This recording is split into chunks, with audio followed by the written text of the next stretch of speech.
Alhamdulillah binikmatihi tatimmus salihat wa tarfa'ud darajat. Asyhadu an la ilaha illallah wahdahu la syarikalah wa asyhadu anna Muhammadan abduhu wa rasuluhu alladzi la nabiyya ba'da amma ba'du. Alhamdulillah, puji serta syukur kita panjatkan kepada Ilahi yang Maha Ghafur. Atas iradahnya Allah masih pertemukan kita di bulan Ramadan, di bulan yang mulia, penuh barokah ini, dalam keadaan sehat walafiat. Kita siangnya melaksanakan saum, pada malam harinya kita melaksanakan ibadah qiyamul Ramadan. Mudah-mudahan Allah Subhanahu wa taala menerima amal ibadah kita. Amin ya rabbal alamin. Dan mudah-mudahan menjadi suatu ampunan dosa bagi yang telah lalu. Amin ya rabbal alamin. Baik pemirsa yang berbahagia dimanapun yang berada, dalam karisma ini kajian ringkas Istiqomah sebelum kita menjelang berbuka, yang insyaallah pada saat ini saya akan membawakan tentang rezeki dan ajal. Nah, saya menemukan suatu kitab yang dibawakan dari tulisan Al-Muzani. Beliau rahimahullah berkata, wal khalqu mayyituna bi ajalihim inda nafadi arzaqihim wan qita'i asarihim. Wal khalqu, makhluk itu, mayyituna, akan mati, bi ajalihim, dengan ajal mereka masing-masing, inda nafadi arzaqihim, bila ajal itu tiba maka berhentilah rezekinya, berarti rezekinya telah habis. Wantiqai asarihim, dan amalnya sudah berakhir. Dalam keterangan ini menunjukkan bahwa setiap orang pasti yang lahir di dunia ini pasti ada rezeki, ada ajalnya yang telah Allah Subhanahu wa taala tetapkan. Namun dari rezeki yang telah diberikan, dari waktu yang Allah tetapkan, bagaimanakah manusia menggunakannya? Mungkin bisa jadi ada hal yang baik dilakukan dalam yang baik, atau bisa jadi dilakukan dalam hal yang buruk. Nauzubillah min dzalik. Mudah-mudahan kita dihindari dari yang demikian. Lalu tentunya Allah Subhanahu wa taala telah menetapkan rizki dan ajal itu tidak, kalau misalnya dari sisi ajal tidak akan dapat didahulukan ataupun tidak dapat diakhirkan dari ajal itu. Sebagaimana yang disebutkan dalam isyarat firman Allah Subhanahu wa taala, a'udzubillahi minasyaitonirrajim, wa likulli ummatin ajalun fa idza jaa ajaluhum la yastakhiruna sa'ah wa la yastaqdimun.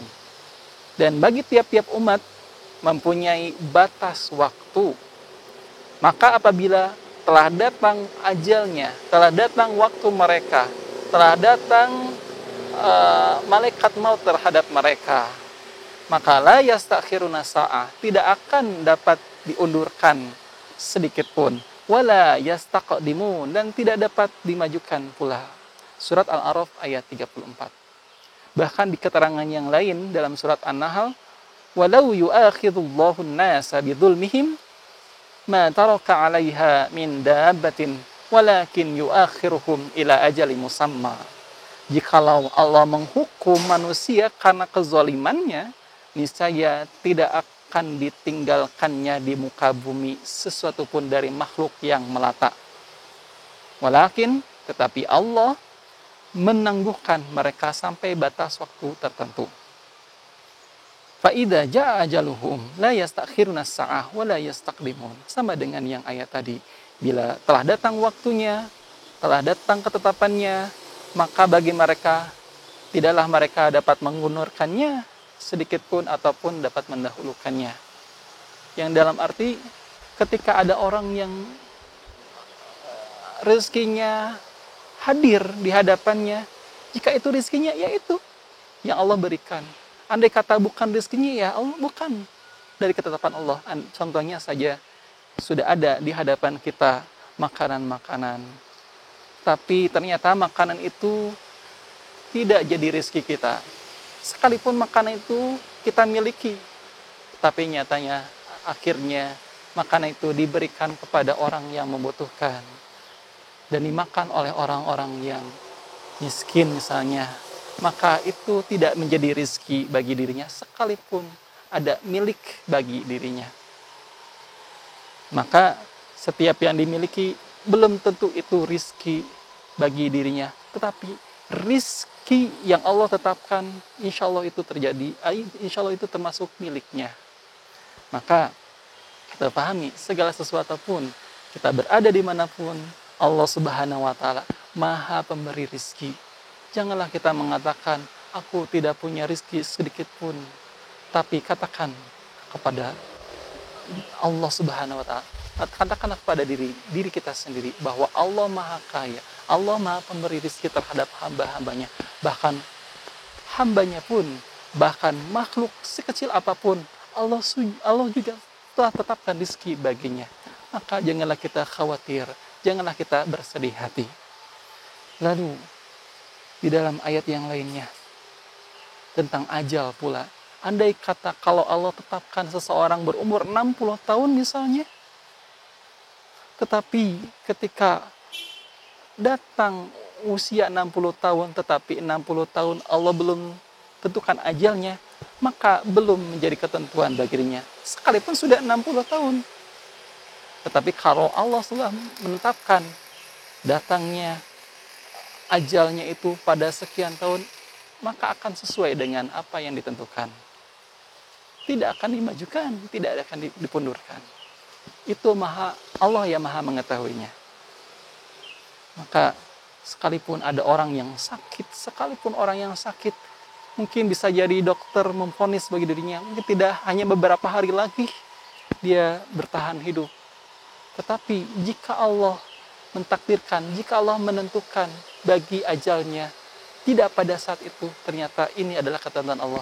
Allah memberikan rizki, memberikan kehidupan kepada orang itu, sekalipun dia sakit, ternyata dia bisa melewati masa-masa yang disebut oleh seseorang tidak akan bertahan lama. Ternyata bertahan lama juga. Itu karena takdir Allah Subhanahu wa Ta'ala, karena ketentuan Allah Subhanahu wa Ta'ala. Maka kita pahami juga di dalam satu ayat firman Allah Subhanahu wa Ta'ala yang lainnya dalam surat Al-Imran ayat 145. Allah Subhanahu wa Ta'ala berfirman, "Wa ma kana lin nafsin an tamuta illa biidznillah." Sesuatu yang bernyawa tidak akan mati melainkan dengan izin Allah Subhanahu wa Ta'ala. Kitaban muajjala, sebagai ketetapan yang telah ditentukan waktunya. Wa may yurid sawabad dunya nu'tihi minha wa may yurid sawabal akhirah nu'tihi minha wa sanajzi syakirin. Maka siapa saja yang menghendaki pahala di dunia, niscaya kami akan berikan kepadanya pahala dunia itu. Namun siapa saja yang menghendaki pahala akhirat, maka kami akan berikan pula kepadanya pahala akhirat itu, dan kami akan memberikan balasan kepada orang-orang yang bersyukur. Di dalam ayat ini menunjukkan bahwa bukan hanya kita memahami Allah memberikan ketetapan pada rizki ataupun ajal kita, tetapi kita pahami dari rizki yang Allah berikan, dari sisa waktu yang Allah berikan, kita pergunakan untuk apa? Kita maksudkan untuk kemana tujuan kita? Karena di sini ada di antara orang yang mengisi dari rizki, dari waktu yang Allah berikan untuk hidupnya itu dipakai yurid sawabad dunia, menginginkan kehidupan dunia. Maka sungguh dia akan mendapatkan kehidupan dunia itu, tetapi na'udzubillah min zalik, dia tidak mendapatkan di sisi Allah kehidupan akhirat. Tapi bagi orang yang menghendaki kehidupan akhirat, insya Allah kebutuhan dalam hidup dunia dan akhiratnya akan dipenuhi oleh Allah Subhanahu wa Ta'ala.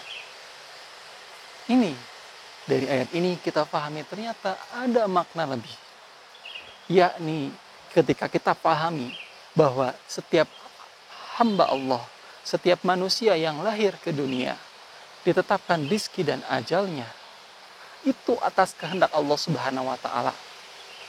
Maka hadirnya diri kita pun bukan karena kehendak kita, tapi karena kehendak Allah Subhanahu wa taala.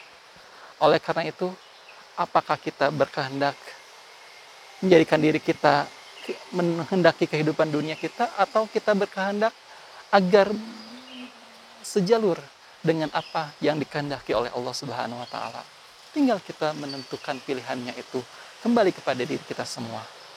Di dalam satu hadis yang disebutkan dalam riwayatnya Imam Bukhari dan Imam Muslim dari sahabat Abdullah bin Mas'ud radhiyallahu anhu, beliau berkata, Rasulullah SAW menyampaikan kepada kami, dan beliau adalah orang yang shadiq, orang yang benar, lagi dibenarkan. Sesungguhnya setiap kalian dikumpulkan penciptaan dalam perut ibunya. Inna ahadukum yujma'u khulquhu fi batni ummihi. Sesungguhnya kalian, di setiap kalian dikumpulkan penciptanya di dalam perut ibunya. Arba'a yauman, selama 40 hari, yang awalnya dari setetes mani atau kita sebut dengan nutfah. Selama 40 hari itu kemudian berubah menjadi alaqah. Selama 40 hari pula dari alaqah itu kemudian berubah menjadi segumpal darah yang kita sebut dengan mudghah di dalam satu hadis itu. Sama 40 hari pula kemudian diutuslah kepadanya seorang malaikat. Lalu ditiupkannya ruh kepadanya dan diperintahkan dan ditetapkan 4 perkara, yakni rizkinya, yang kedua ajalnya, yang ketiga amalnya, yang keempat kebaikannya atau keburukannya, kebahagiaannya atau kesusahannya. Allah sudah tetapkan semuanya. 4 perkara itu. Maka di sini sungguh Allah Subhanahu wa taala Maha kuasa lagi Maha perkasa. Tidak ada la ilaha illallah, tidak ada satupun ilah yang dapat disembah melainkan Ia. Di dalam hadis itu disebutkan, sesungguhnya di antara kalian ada yang melakukan perbuatan ahli surga, yang dimana dia terus berbuat dengan perbuatan ahli surga, namun satu langkah lagi, tinggal satu hasta lagi, dia menuju surga Allah, tetapi dengan takdirnya, karena takdirnya mendahului terhadap apa yang ditentukan padanya. Kemudian satu langkah lagi dia melaksanakan amalan-amalan ahli neraka, maka dia termasuk dari penghuni neraka. Nauzubillah min zalik. Ini adalah ketetapan yang telah ditentukan baginya. Sama halnya pula dilanjutan pada hadis itu adalah, sesungguhnya di antara kalian juga ada yang melakukan perbuatan ahli neraka, sehingga jarak antara dirinya dan jarak antara neraka tinggal sehasta, tinggal satu langkah lagi. Akan tetapi telah ditetapkan baginya ketentuan, dia melakukan perbuatan ahli surga, maka masuklah ke dalam surga. Ini adalah qadarullah, ketetapan dari Allah Subhanahu wa taala yang tidak akan bisa kita rubah, tetapi bisa kita ikhtiarkan dalam hal kebaikan-kebaikan. Lalu bagaimana? Ada satu hadis yang dimana dari Ibnu Abbas yang merupakan doa, Allahumma laka aslamtu wa bika amantu wa alaika tawakkaltu wa ilaika anabtu wa bika khasamtu. Ya Allah, aku berserah diri kepadamu, aku beriman kepadamu, aku bertawakal kepadamu, aku bertaubat kepadamu, dan aku mengadukan urusanku kepadamu. Ya Allah, sesungguhnya aku berlindung kepadamu, kepada kemuliaanmu. Allahumma inni a'udzu bi'izzatika la ilaha illa anta antudillani antal hayyul ladzi la yamutu wal jinnu wal insu yamutunna. Ya Allah, sesungguhnya aku berlindung kepada kemuliaanmu, maka tiada ilah yang dapat disembah melainkan Engkau dari segala macam yang menyesatkanku. Engkau maha hidup dan tidak mati, sedangkan jin dan manusia pasti akan mati. Ini doanya. kita memohon kepada Allah agar ada ketetapan-ketetapan baik pada diri kita. Lalu, bagaimanakah kalau misalnya rezeki telah usai ataupun amal telah usai? Maka tentunya kalau sudah habis ya telah usai, sudah berakhirlah. Maka seorang tidak mungkin mencapai kesempurnaan rezekinya dan sudah berakhir amalnya pula. Maka jika demikian, ada satu keterangan hadis dari Jabir bin Abdullah yang disebutkan bahwa ayuhan nas, wahai manusia, ittaqullah, takwalah kamu kepada Allah, wa ajmilu fi talabi, dan tempuhlah jalan yang baik dalam mencari rizki. Fa inna nafsan la tamuta hatta tastawfiya rizqaha wa in abta'a anha fattaqullah wa ajmilu fi talabi khudhu ma halla wa da'u ma harrama. Nabi SAW bersabda, hai manusia, bertakwalah kepada Allah dan tempuhlah jalan yang baik dalam mencari rezeki. Kenapa? Karena sesungguhnya tidaklah seseorang hamba akan meninggal dunia hingga dia betul-betul telah mengenyam, telah merasakan seluruh rezekinya itu. Walaupun rezekinya itu terlambat datang kepada dirinya. Maka, ittaqullah, bertakwalah kepada Allah dan tempuhlah jalan yang baik dalam mencari rezeki. Maka tempuhlah jalan-jalan mencari rezeki yang halal dan tinggalkanlah yang haram. Hadis riwayat Ibnu Majah.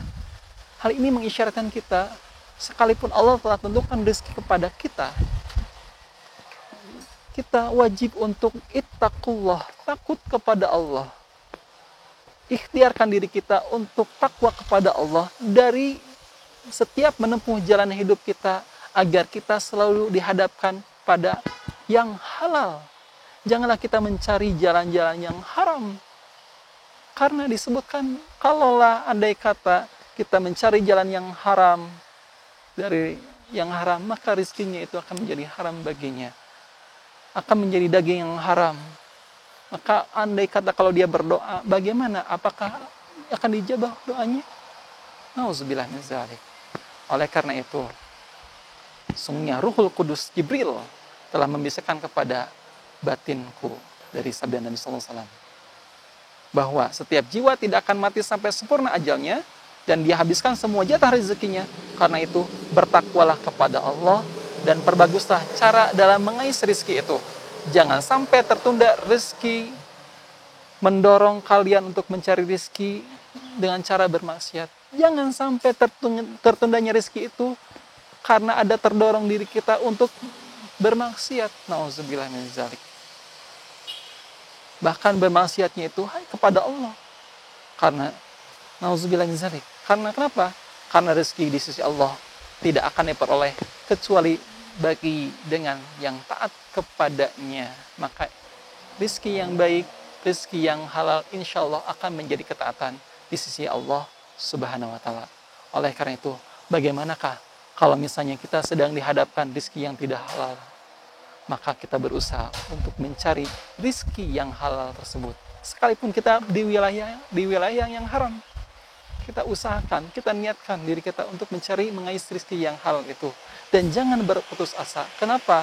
Karena ketika kita berputus asa, masih berada dalam rezeki yang haram, masih ada berada yang haram. Oleh karena kita usahakan dengan kemampuan kita. Jangan sampai kita berucap pada diri kita, kenapa rezeki yang halal ini begitu sulit datang kepada kami? Jangan. Karena hal itu merupakan keputusasaan. Oleh karena itu, takwa dalam pekerjaan halal, mencari rezeki, mengais rezeki dengan berusaha, berikhtiar karena Allah Subhanahu wa Ta'ala. Insya Allah dalam ajal kita, dalam hari akhir kita, dalam pertemuan kita nanti pada Allah Subhanahu wa Ta'ala ada dalam keadaan bersih. Kenapa? Karena kita mengais rezeki yang halal. Kenapa? Karena kita takut kepada Allah. Khawatir kalau rezekinya ada dari rezeki yang haram. Hindari dari yang haram dengan sekemampuan mungkin. Insya Allah kita bertemu dengan Allah Subhanahu wa Ta'ala, ada dalam keadaan ditolong oleh Allah Subhanahu wa Ta'ala, ada dalam keadaan rahmat Allah Subhanahu wa Ta'ala, karena menempuh dengan jalan yang baik, yang halal. Karena kita termasuk orang yang takut takwa kepada Allah Subhanahu wa taala, mendapatkan syafaat darinya, taat selalu insya Allah.